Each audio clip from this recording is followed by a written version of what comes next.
Hello again. It is Wednesday, June the 10th, 2026, and I am preparing today for the Sedona Point of Power Seth conference. That's Seth.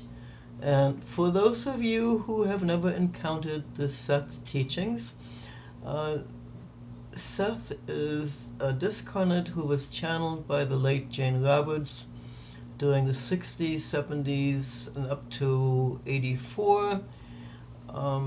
They are really the most uplifting, beautiful, spiritual, magnificent teachings on the planet for anybody who asks themselves, what is life all about? Why am I here? What's going on? Have I lived before? What happens after death? Why this? Why that? Why the other thing? Is there any other life in the universe? The Seth teachings really cover so many different areas that we tend to ask ourselves about as life goes on, and they are very comprehensive teachings. They cover about almost every aspect you can think of, including health, politics, relationships, reincarnation, karma. I would encourage you, if you have those kinds of questions and you're looking for answers, to avail yourself of the Jane Roberts Seth teachings. The easiest book to get started with would be The Nature of Personal Reality, although my personal favorite is Seth Speaks. It's a little bit complicated. For example, it talks about coordinate points that intersect all dimensions, whether physical or not. And for me, I struggle with thinking about what kind of coordinate point does a non-physical dimension possibly have, right? I think of points as being in space someplace, and if there is nothing to intersect, anyway, I have been conversant with the materials since the late 70s. They have shaped a lot of my worldview. And one of the ways that they help is when you affirm that you live in a safe universe, and you can look around yourself on the planet and say, well, not every place on the planet is safe at all times, and that would be accurate.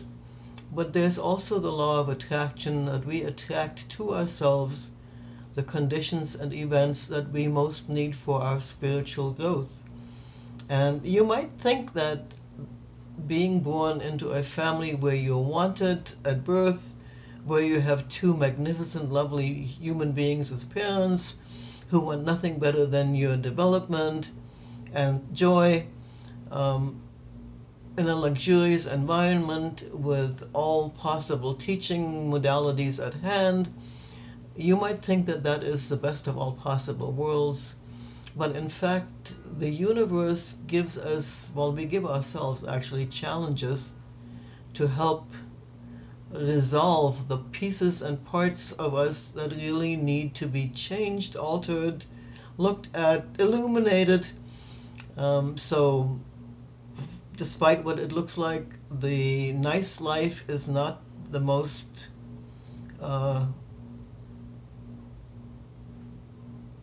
it's not the best life for learning. You know what you most came here to learn in any given life. Anyway, I would really encourage those of you who have those kinds of questions to take a look at this. It is a lot deeper than anything than the Abraham Hicks material, which kind of focuses on the law of attraction, or Bashar, which often talks about the extraterrestrials that we can expect soon to make their presence more known amongst civilizations. And in terms of the belief that you live in a safe universe, it's really an important guidance to keep in mind for when things that are scary take place around you. Just the reminder itself helps to avoid you drawing to yourself unnecessary hardships and unnecessary dramas. Like, for example, I used it during the Category 5 hurricane that hit Panama City in 2018. I was in the middle of that storm in a marina 500 feet away from where our boats were, watching everything flying around us as the storm came in. The very eye of that hurricane, the very center of it, was 15 miles east of us along the coast. It completely took out Mexico City Beach, this little community, little beach community. Did lots of devastation to Panama City, Florida. Killed a lot of boats, killed the entire Panama City marina. But it was a cherry-picking storm. It was not an equal opportunity storm. It didn't flatten everything equally. And so it kind of confirmed for me that your thoughts do create your reality, because there were people who were convinced that, it would devastate everything, and it did. And then there were others who were convinced that they could survive it, and they did. So again, I would encourage you to avail yourself of the material.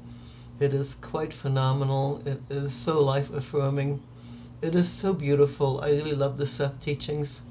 And I am so looking forward to meeting some new Sethies and meeting up with some old Seth friends at the conference. And the drive itself, I'm looking forward to the drive itself, since my mind just likes to roam and gallop as I'm driving. If I'm not in really heavy traffic where I have to completely concentrate, my mind just kind of weaves itself in and out of the past into the future, converses with people present, people who are dead, people who are gone. It's a great fun exercise for me. So I do love the long distance drives, and this is not really that long a distance, maybe 7 hours at the most. Looking forward to that. Wishing you a great rest of the week. I may or may not have time to get back to you by Saturday. I expect to be kept pretty busy at the conference as one of the organizers. Anyway, I will see you again. In the meantime, stay positive about our country. Stay positive about what it can become. Keep letting that love energy of yours for the country and its people come out, even when they're not acting in the best possible way. All right. Hope to talk to you in a few days. Ciao.